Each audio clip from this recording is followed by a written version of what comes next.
Hey fish friends, how's it going? Zenzo with Tazawa Tanks. So I'm down in the fish room getting ready to take another vacation. So yes, I know that I was just in Hawaii about 3 or 4 weeks ago. I think it was about 4 weeks ago now, visiting some family there, and it was just kind of a short vacation.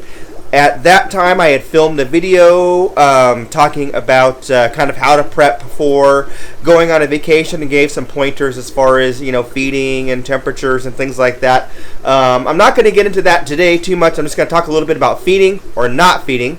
And hopefully you also got a chance to see my Hawaii video. If you didn't, I will put a link up here somewhere of that video. So that was kind of cool. Saw a lot of freshwater fish. I'm actually going back to Hawaii. I'm flying out tomorrow. By the time you're watching this video, I've probably already been to Hawaii and back home. So as I've got other videos kind of lined up to be released. So I'm not gone when you're watching this. I'm back home and back to work.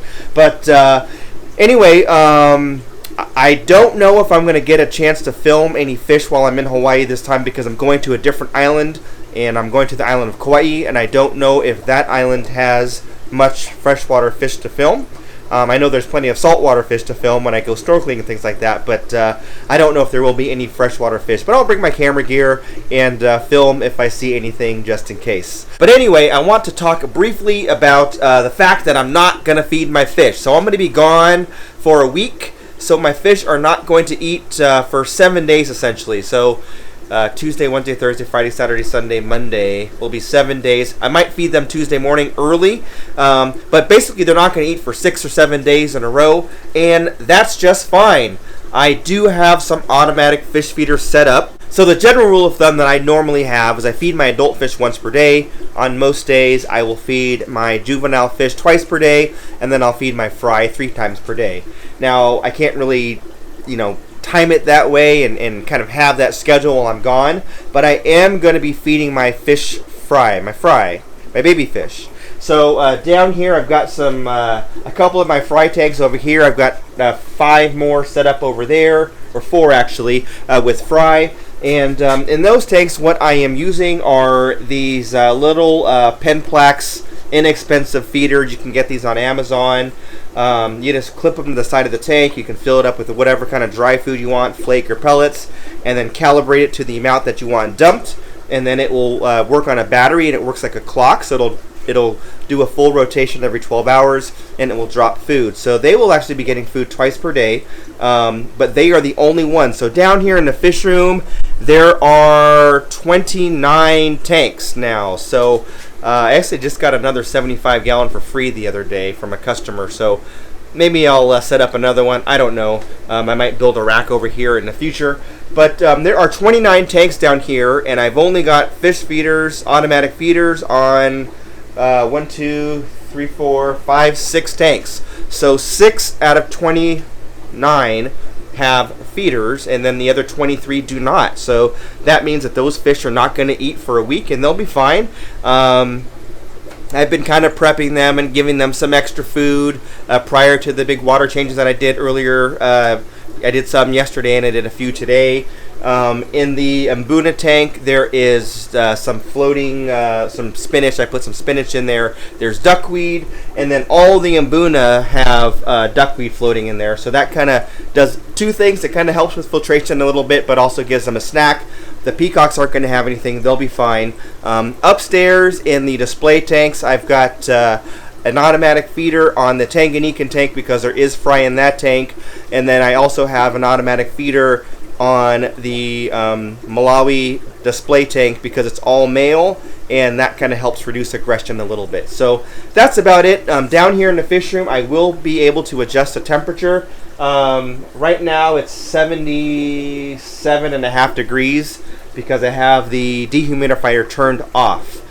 The way that I heat this room is I don't use a heater and I don't heat the tanks. The only way that I heat the room is with this dehumidifier. It's off right now. When that's running, and it's running on the cycle that I normally have it on, this room has been about 80 to 81 degrees these past couple of months, and that seems to be working for me. I've got it on an auto drain system, so I don't have to empty it. It just drains from a hose all the way outside.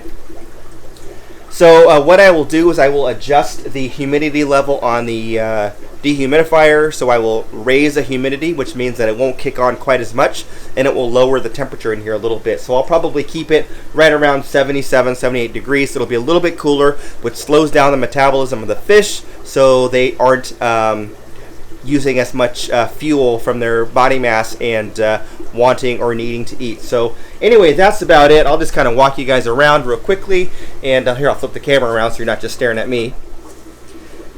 So there's Oscar. That's the 90-gallon 5-foot tank. We've got the two 55-gallon grow out tubs here. That's the Home Depot special that I got. My 40 breeders with my females and my juveniles growing out. Kind of live bear tank here. Some peacocks I'm going to keep. A bunch of Mbuna, quarantine, betta, fry. So just, you know, they're all set. They're all good to go. This is going to get changed here. I took some plants out. I'm going to redo this tank.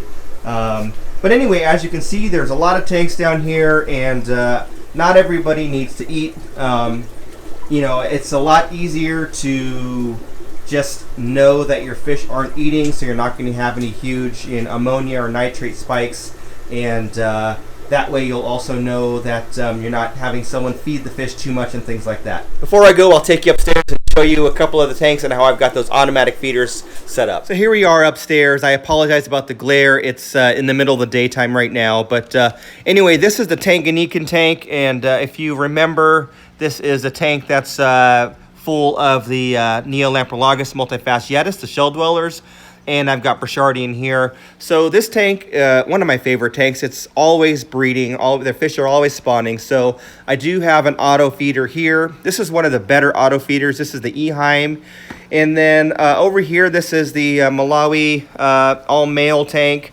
And again, just to kind of reduce the aggression, I do have an auto feeder here so they don't get hangry. The other thing that I will do, and this is what I do during the day, whenever I'm not enjoying the fish, and even at nighttime, is I will keep the lights off, or I'll keep it on the nighttime mode. That way the fish, you know, aren't seeing as much color and things like that. So anyway, that's what they're going to get, little food and some darkness. So that's about it. Just a quick little walk around to show you some of the tanks that I have and why I'm not feeding and how I am feeding those that I need to feed. Lastly, here is the planted tank. You've seen this already, I think. Yes. And I am just excited to see what's going to happen when I come back and how the plants are going to grow. So I will make sure that I put an extra bottle of CO2 in there and a good dose of ferts. That's all I had for now. Thanks for watching. We'll catch you on the next one.